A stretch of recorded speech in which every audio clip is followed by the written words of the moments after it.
Salut, donc du coup on se retrouve un peu pour les détails de la formation vétérinaire de Toulouse, puisque moi je vais présenter surtout par rapport à l'école que je connais.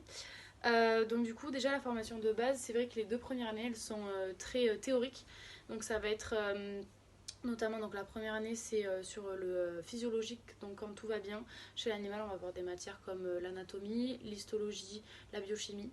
La deuxième année c'est le pathologique cette fois, donc là on va avoir l'anatomie pathologique cette fois-ci, on va commencer à découvrir les différentes maladies, de la bactériologie, virologie, etc. La troisième et quatrième année, on attaque les cliniques. Donc cette fois-ci, on travaille au sein du centre hospitalier vétérinaire de Toulouse. Donc là, on doit commencer à avoir un travail sur les relations avec les patients, avec leurs propriétaires, etc. Mettre en place des diagnostics. Et donc plus on avance avec les années, et plus c'est nous qui sommes responsables d'administrer les soins, faire le bon diagnostic, etc.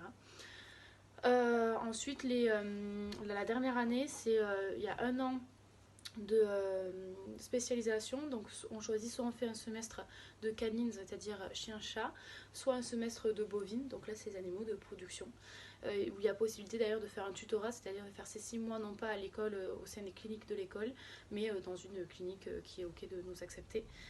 Ça, c'est valable que si on se spécialise en bovine. Et les 6 mois qui restent, c'est 6 mois de thèse où là, cette fois, on doit en fait préparer notre thèse. Donc, ça va de faire la rédaction, après faire la soutenance où on sera docteur vétérinaire. Pour concernant les stages, on a 3 semaines à faire dans une clinique à dominante rurale pour l'activité.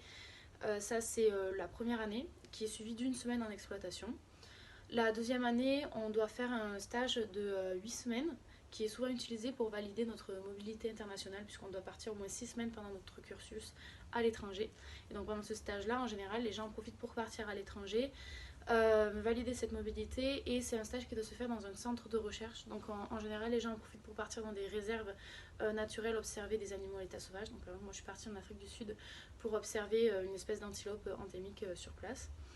Ensuite, la troisième année, le stage, c'est un stage d'un mois dans une clinique, mais cette fois-ci à dominante canine comme activité. Ensuite, la dernière année, la quatrième année, pardon, on a un stage à faire en abattoir de quelques semaines. Ensuite, concernant le travail perso, alors c'est très variable, ça dépend énormément des gens. On va dire que c'est pas du tout continu, puisqu'effectivement on a des périodes de partiels qui vont durer une semaine avec plusieurs matières à réviser pour le même jour. C'est à très dense, on va dire que jusqu'à un mois avant, ça va être très travail, travail, travail. Après, la période d'avant, avec les cours, c'est vrai que ça dépend de comment votre façon de travailler, puisque grâce au système de Ronéo, qui est en gros le fait qu'un binôme, il y a une rotation de binôme qui prend en fait le cours pour toute la promo et l'envoie toute la promo, ensuite c'est imprimé, etc. Grâce à ce système-là, on est obligé d'aller en amphi en fait que 2 fois par semestre, ce qui n'est pas beaucoup du tout. Et donc le reste du temps, c'est soit du temps libre, soit pour faire du sport, on peut en profiter pour faire ça, mais du coup après c'est aussi à nous de rattraper le retard, soit pour nous mettre à jour sur les cours. Après c'est vrai que si vous allez à tous les amphis et que vous voulez vous maintenir à jour, c'est-à-dire faire des fiches ou mettre au propre vos cours, là c'est vrai que pour ceux que je connais qui le font, ça demande autant de travail qu'en prépa et du coup pendant toute l'année. Voilà, donc c'est à vous de gérer, c'est votre vision pour le coup à ce niveau-là, sachant que ça risque de changer puisqu'il y a en fait un changement là de la maquette pédagogique. En gros, on essaie de faire en sorte que ce soit plus du bachotage pour les partiels. Voilà, donc ça va peut-être changer d'ici là.